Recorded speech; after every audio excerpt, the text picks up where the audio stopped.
I'll get some water, sir. Please. I have promised the people of this country that. Thank you. Thank you. She has always been so caring, sir. Like a mother, always. Thank you, ma'am. So, when we look deep, it is not about just creating the infrastructure, but it is about connecting them also.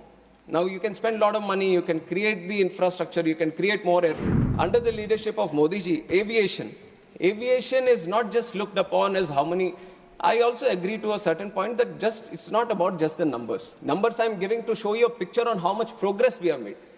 But if you look at the true sense on why we want to promote aviation, why we want to make it one of the best sectors in the country, in the whole world, because when we talk about aviation, we talk about tourism. When we talk about aviation, we talk about economic activity. When we talk about aviation, we talk about real estate growth. We talk about job creation. When we talk about aviation, we talk about industry. When we talk about aviation, we talk about commerce. We talk about trade.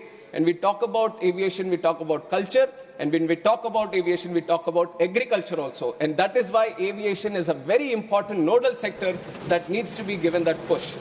And with this idea, I'll get some water, sir. Please.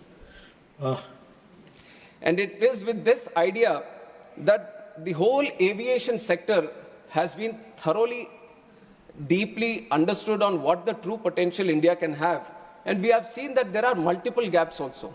Now 90,000 crores capex has been put into the infrastructure to create the infrastructure in airport infrastructure. But creating infrastructure, that itself is one challenge. And when I took the charge as a minister for this aviation, sir, I have promised the people of this country that. Thank you. Thank you. She has always been so caring, sir. Like a mother, always. Thank you, ma'am. So, when we look deep, it is not about just creating the infrastructure, but it is about connecting them also. Now, you can spend a lot of money, you can create the infrastructure, you can create more airports, but the ultimate challenge, thank you. The ultimate challenge is how do you connect? And that is where, bringing in all the aspects of the government, we created the Udan scheme, which is Uday Desh Ka Aam Nagrik. Through the Udan scheme, the challenge of these airlines, because it is a market-driven industry, where they feel there might be a non-viability in running a route, the government has taken the responsibility a little bit on himself, and it has said that why don't we provide the viability gap funding? It was the first time that it has been done at such a large scale. And through the Udan scheme, now we have started 609 routes in the country in just 8 years span of time. Nowhere in the world you would have seen such a scheme, which has been run by the government itself, so that the non-viable routes, the airlines can come and start the routes and facilitating the routes. And we have operationalized 86 airports under Udan. And out of these 86 airports, 20 were underserved, but 66 airports were totally unserved. What I mean by unserved is that not a single flight was going to these airports. But that was a challenge the government has taken up. Now we have constructed the airports, but we have to start the airline connectivity also.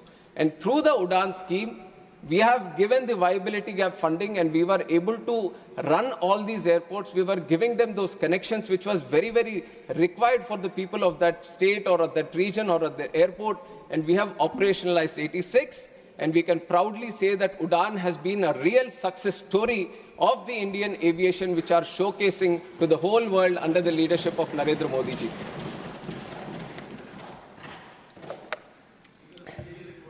And why I say the whole world, sir? In fact, in September, we have had one conference also, Asia Pacific Ministerial Conference, where 41 countries were participating, and there were stakeholders from aviation across the globe also who were participating. And 29 countries have sent in the best of the people who represent aviation from their countries. And I have heard all of them speak in that conference, and they have proudly said, the real thing that we can pick up from India today is how it has improved the domestic connectivity within the country, and how it has launched the RCS Udan scheme so that it could facilitate the regional aviation in a very big way. Because for them, most of the countries, sir, for them, the aviation becomes more of an international affair. How do you connect your country better to another country? But a lot of them couldn't crack the challenge of internal connectivity. But now with this Udan scheme, we are showcasing it to the world that a little push, a little commitment from the government, you can create wonders, and that is what we have done through the Udan scheme. And now through the Udan scheme, we have kind of addressed the accessibility. Now the other thing that I've mentioned after taking charge as a minister was that I want to bring in affordability also.